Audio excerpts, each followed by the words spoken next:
This review is on the body, and our brains. This is a wonderful book by Bill Bryson, and when we read this for one of our book clubs, I thought, geez, it'd be great if every medical student, resident, anyone in healthcare had this book. It's just such a humorous, wonderful portrayal of what we know about the body. We know a lot about the body. What we don't know a lot about is how our brains work. So let me just share some stuff from way back when. This was a ultimate neuroanatomy exam back in 1980. I didn't do so hot, 87.5, and if you look at this, there's a lot of red markings on this, and we know what that means. That's kind of hurtful. But the point is that we know neuroanatomy, the anatomy, very well, and we even know it better today. A wonderful research group here at the University of Colorado, Dr.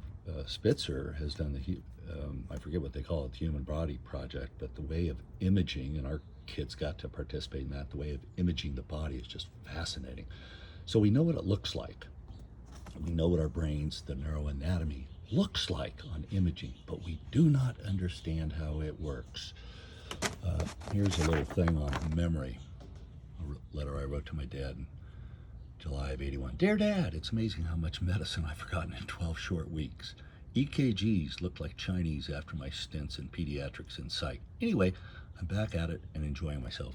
Well, I've mentioned before, I had some talent in just cramming a lot of rote details into my head, spitting out the answers on exams, and I did okay. But then I also want to share this. Turns out I wasn't a bad literature reviewer back in 1980. So this was a course given by a guy named Dr. Jose Barchelon. He was a classical Freudian psychiatrist. And this course was called Unconscious Constellations and Their Symbolic Expressions in Classic Literature.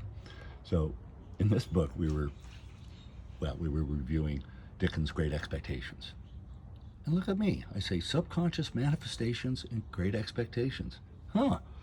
Charles Dickens, like many great artists, has created a piece of art without describing all of the intricacies. One wonders if this is because he wants to leave these details to our imagination, or because he cannot really explain everything in his own story. When Pip asked repeatedly, "What was that shadow?" referring to some vague feeling, does Dickens himself know? It is doubtful, and this is one reason the book is great art. The story arises from both the author's conscious and subconscious beings. It is a product of the artist as a whole. Well, my point here is that we have made almost no progress in understanding how our brains actually work, how we help hurt each other through subconscious projections.